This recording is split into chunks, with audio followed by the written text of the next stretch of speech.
Hi hello ಎಲ್ಲ ಕನ್ನಡ ನಾಡಿನ ಶ್ರೇಷ್ಠ ನಾಗರಿಕರಿಗೆ ಈ ಶುಭ ಸಂದರ್ಭದಲ್ಲಿ ತಿಳಿಸುವ ವಿಷಯ ಏನು ಅಂತಂತಂದರೆ, ನನ್ನ ಸಹೋದ್ಯೋಗಿ ಮಿತ್ರರಾಗಿರ್ತಕ್ಕಂಥ ದಶರಥ್ ಅವರು ನನಗೆ ಒಂದು ಪ್ರಶ್ನೆಯನ್ನು ಕೇಳಲು ಇಚ್ಛಿಸುತ್ತಿದ್ದಾರೆ. ಆ ಒಂದು ಪ್ರಶ್ನೆಗೆ ನಾನು ಉತ್ತರವನ್ನು ಕೊಡಲು ಇಲ್ಲಿ ನನ್ನ ಮತಿಗೆ ನಿಲುಕಿದಷ್ಟು ನಾನು ಪ್ರಯತ್ನವನ್ನು ಮಾಡಲು ಇಚ್ಛಿಸುತ್ತೇನೆ. ಹಾಗಾಗಿ ಆ ಒಂದು ಪ್ರಶ್ನೆ ಏನು ಅನ್ನೋದನ್ನು ನಾನು ದಶರಥನ ಕೇಳಲಿಕ್ಕೆ ಇಷ್ಟಪಡ್ತೇನೆ. ಏನು ದಶರಥನ ಆ ಪ್ರಶ್ನೆ? ದೇವರಂದ್ರೆ ನಿಮ್ಮ ದೃಷ್ಟಿಯಲ್ಲಿ ಏನು? ಅಂದರೆ ನನ್ನ ದೃಷ್ಟಿಕೋನದೊಳಗಡೆ ನಿಜವಾದ ದೇವರು ಅಂದರೆ ಯಾರು ಅನ್ನೋದನ್ನು ಅವರನ್ನು ಪ್ರಶ್ನೆ ಮಾಡಿದ್ದಾರೆ. ಒಂದೇ ಒಂದು ವಾಕ್ಯದಲ್ಲಿ ದೇವರು ಯಾರು ಅಂತಂದರೆ, ವೀರಶೈವ ಲಿಂಗಾಯತ ಧರ್ಮದ ಕೈವಲ್ಯ ಪದ್ಧತಿಯೊಳಗಡೆ ಒಂದು ವ್ಯಾಖ್ಯೆ ಬರುತ್ತೆ. ಅಲ್ಲಿ ದೇವರ ಒಂದೇ ಒಂದು ವಾಕ್ಯದೊಳಗಡೆ ಅವರು ಉಲ್ಲೇಖವನ್ನು ಮಾಡ್ತಾರೆ. ಏಕ ಏವ ಶಿವಾಹ ಸಚ್ಚಿದಾನಂದಮಯೋ ವಿಭು ನಿರ್ವಿಕಲ್ಪೋ ನಿರಾಕಾರೋ ನಿರ್ಗುಣೋ ನಿಸ್ಪ್ರಪಂಚಕ ಅಂಥೇಳಿ. ಏಕ ಏವ ಶಿವಾಹ ಅಂತಂತಂದರೆ, ಇಡೀ ಜಗತ್ತಿಗೆ, ಇಡೀ ಬ್ರಹ್ಮಾಂಡಕ್ಕೆ, ಈ ಕೋಟಿ ಕೋಟಿ ಅಗಣಿತ ನಕ್ಷತ್ರಗಳಿಗೆ, ಈ ಗ್ರಹಗಳಿಗೆ, ಉಪಗ್ರಹಗಳಿಗೆ, ಈ 84 ಜೀವರಾಶಿಗಳಿಗೆ ಯಾರು ಸಾಕಿ ಸಲುತ್ತಾ ಇದ್ದಾನಲ್ಲ, ಆ ಒಂದು ಅವ್ಯಕ್ತವಾದ ಚೈತನ್ಯ ಸ್ವರೂಪಕ್ಕೆ ನಾವು ದೇವರು ಅಂಥೇಳಿ ಕರಿಬೇಕು. ಅದರ ಸ್ವರೂಪ ಹೆಂಗಿದೆ ಅಂತಂತಂದರೆ, ಏಕ ಏವ ಶಿವ, ಇಡೀ ಪ್ರಪಂಚಕ್ಕೆ ಒಬ್ಬನೇ ಒಬ್ಬ ಶಿವನಿದ್ದಾನೆ. ಹಾಗಾದರೆ ಭಾಷೆಗಳ ವ್ಯತ್ಯಾಸ ಆದರೂ ಕೂಡ, ಕರೆಯುವ ವಿಧಾನಗಳು ಬೇರೆ ಬೇರೆ ಆದರೂ ಕೂಡ ಪರಮಾತ್ಮನ ಮೂಲ ಸ್ವರೂಪ ಒಂದೇ ಎಂಬುದು ಇದರ ಉದ್ದೇಶವಾಗಿದೆ. ಆಮೇಲೆ ಸಚ್ಚಿದಾನಂದಮಯೋ ವಿಭು, ಸಚ್ಚಿದಾನಂದಮಯೋ ವಿಭು ಅಂತಂತಂದರೆ, ಸತ್ತು ಚಿತ್ತು ಆನಂದ ಪರಿಪೂರ್ಣವಾಗಿರತಕ್ಕಂಥ ವಸ್ತು ಪರಮಾತ್ಮನಿದ್ದಾನೆ. ಸತ್ಯ, ಚಿತ್ತು, ಆನಂದ. ಸತ್ಯ ಅಂತಂತಂದರೆ, ಭೂಮಿಯ ಮೇಲೆ ಹುಟ್ಟಿದ ಪ್ರತಿಯೊಂದು ಜೀವಿಗೂ ಒಂದು ದಿನ ಮರಣ ಖಂಡಿತವಾಗಿಯೂ ಸಂಭವಿಸಲೇಬೇಕು. ಆ ಕಾರಣದಿಂದಾಗಿ ಇಸ್ಲಾಂ ಧರ್ಮದಲ್ಲಿಯೂ ಕೂಡ ಹೇಳಿದ ಹಾಗೆ ಕುಲ್ಲು ನಫ್ಸಿ ಜಾಯಕುತುಲ್ ಮೌತ್ ಅಂಥೇಳಿ, ಈ ಭೂಮಿಯ ಮೇಲೆ ಹುಟ್ಟಿದ ಪ್ರತಿಯೊಂದು ಜೀವಿಗೆ ಮರಣದ ಸವಿಯನ್ನು ಖಂಡಿತವಾಗಿಯೂ ಸವಿಯಲೇಬೇಕು ಅಂಥೇಳಿ. ಹುಟ್ಟಿದ ಪ್ರತಿಯೊಂದು ಜೀವಿಗೂ ಮರಣ ಎಂಬುದು ಖಚಿತವಾಗಿರತಕ್ಕಂಥದ್ದು. ಇದು ಶತಸಿದ್ಧ, ಇದು ನಿಸರ್ಗದ ಆದ್ಯ ನಿಯಮವಾಗಿದೆ. ಆ ಕಾರಣದಿಂದಾಗಿ ಯಾವ ವಸ್ತುವಿಗೆ ಹುಟ್ಟು ಇದೆಯೋ, ಯಾವ ವಸ್ತುವಿಗೆ ಸಾವು ಇದೆಯೋ, ಹಾಗಾದರೆ ಅದು ದೇವರು ಅಂಥೇಳಿ ಅನ್ಸ್ಕೊಳ್ಳಿಕ್ಕೆ ಸಾಧ್ಯ ಇಲ್ಲ.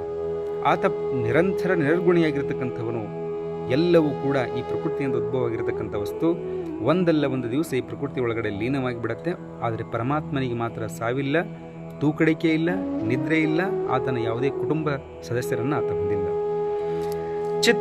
ಚಿತ್ತು ಅಂತಂತಂದರೆ, ಪ್ರತಿಯೊಂದು ವಸ್ತುವಿನ ಮೇಲೆ ಪ್ರತಿಯೊಂದು ಸೆಕೆಂಡ್ನಲ್ಲಿ ಪರಮಾತ್ಮನ ಒಂದು ಲಕ್ಷ್ಯ ಇರ್ತದೆ ಅಂಥೇಳಿ. ಒಂದು ಎಲೆಯ ಮರವು ಕೂಡ ತನ್ನ ಅಸ್ತಿತ್ವವನ್ನು ಕಳ್ಕೊಂಡು ಮುಪ್ಪಾವಸ್ಥೆಗೆ ಬಂದು ಉದುರಿ ತೆಳಗಡೆ ಬೀಳಬೇಕಾದ್ರೆ ಪರಮಾತ್ಮನ ಆಜ್ಞೆ ಇಲ್ಲದೆ ಅದು ಬೀಳಲು ಸಾಧ್ಯವಿಲ್ಲ.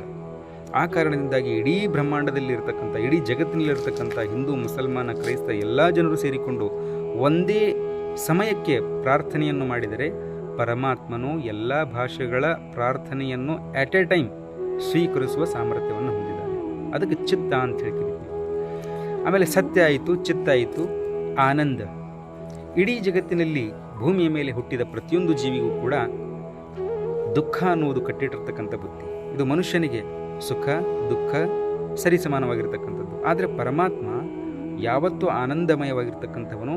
ಆತ ಸದಾ ಹಸನ್ಮುಖಿಯಾಗಿರ್ತಕ್ಕಂಥವನು.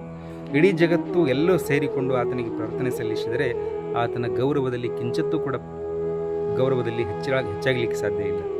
ಇಡೀ ಜಗತ್ತೇ ಕೂಡಿಕೊಂಡು ದೇವನಿಗೆ, ಆ ಪರಮಾತ್ಮನಿಗೆ ತುಚ್ಛವಾಗಿ ಹೀಯಾಳಿಸಿದರೆ, ಬೈದರೆ ಆತನ ಗೌರವದೊಳಗಡೆ ಒಂದು ಕಿಂಚಿತ್ತೂ ಕೂಡ ಬದಲಾವಣೆಯಾಗುವುದು.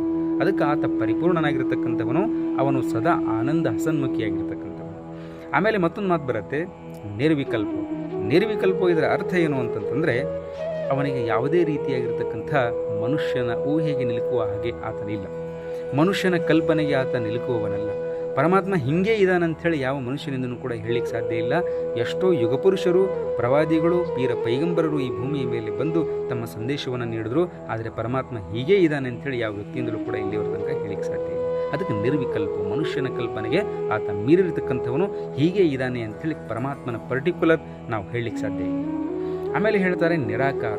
ಪರಮಾತ್ಮನ ಯಾವ ಆಕಾರವೂ ಕೂಡ ಇಲ್ಲ.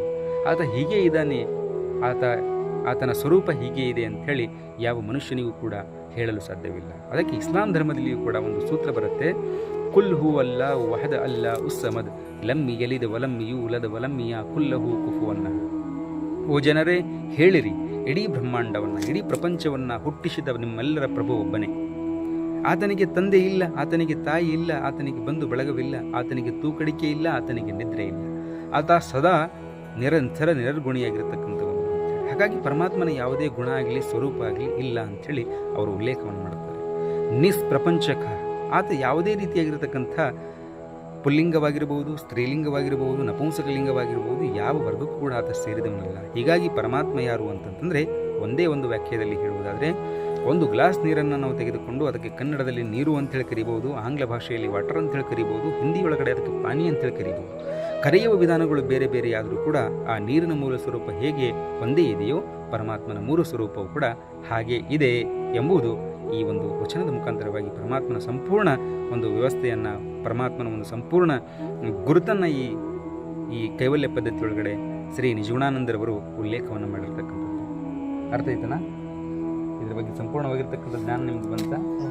Okay, thank you so much. ಎಲ್ಲರಿಗೂ ವೀಕ್ಷಣೆ ಮಾಡಿದ್ದಕ್ಕೆ ತುಂಬ ಧನ್ಯವಾದಗಳು.